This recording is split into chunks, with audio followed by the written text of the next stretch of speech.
ဒါကလန်ဒန်မြို့ပါအနာဂတ်နှစ်တစ်ထောင်မြို့တစ်မြို့လုံးကိုအေယာမလမ်းကြောင်းတွေပေါ်မှာတိစောက်ထားရုံသာမကမြို့ငယ်လေးတွေကိုပါဝါမျိုးချင်းအဖြစ်လဲအသက်ရှင်ကျန်ရစ်ခဲ့ပါတယ်သူတို့တွေကတယောက်ဖမ်းမိသွားရင်မြို့တစ်မြို့လုံးကိုအရှင်လက်လက်မျိုးချလိုက်ပါတယ်ပြီးတော့သူ့ရဲ့အေယာမနှော့ဆက်တွေကမြို့တစ်မြို့လုံးကိုစက္ကန့်ပိုင်းအတွင်းဆွဲပစ်လိုက်ပြီးစက္ကန့်ပိုင်းအတွင်းမှာပဲမြို့တစ်မြို့လုံးကိုဖျက်ဆီးပစ်လိုက်ပါတယ်ကြန့်ရှိနေတဲ့အရာတွေကိုလန်ဒန်အတွက်လောင်စာအဖြစ်ပြောင်းလဲသွားပြီးအသက်ရှင်ကျန်ရစ်သူတွေကိုကျွန်အဖြစ်ခန့်အပ်တာဒါမှမဟုတ်ကွပ်မျက်တာတွေလုပ်ကြပါတယ်ဒါပေမဲ့အဲ့ဓာတွေကဘယ်ဟာမှမျိုးရဲ့အုပ်ချုပ်သူကတကယ်လိုချင်တာမဟုတ်ပါဘူးသူတန်ဖိုးထားဆုံးကတော့ဒီထူးခြားတဲ့တပ်တူအပိုင်းစာပါပဲဒီကျွမ်းကျင်တဲ့အုပ်ချုပ်သူကလွန်ခဲ့တဲ့နှစ်တစ်ထောင်ကလူသားတွေကိုနှီးပါတုတ်တင်ရှင်းလင်းခဲ့တဲ့စူပါလက်နက်ကိုလျှို့ဝှက်ပြန်လဲတိစောက်နေတယ်ဆိုတာဘယ်သူမှမယုံနိုင်ခဲ့ပါဘူးသူ့ရဲ့ပြစ်မှတ်ကအရှေ့ပိုင်းရှန်ကောင်နိုင်ငံမှာကမ္ဘာတဝန်းမှာတခြားမြို့တွေကိုလိုက်လံရှာဖွေခဲ့တဲ့လန်ဒန်မြို့နဲ့မတူပဲရှန်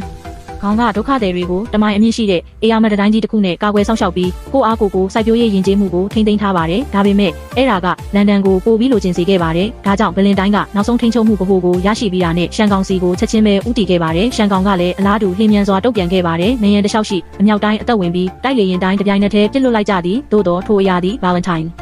စောင့်မျှော်နေသည့်အရာပင်မက်ဂျူစာဟုလူသိများသောလက်နက်ကိုချက်ချင်းအသက်ဝင်စေခဲ့သည်ခဏတာပြစ်ခတ်ပြီးနောက်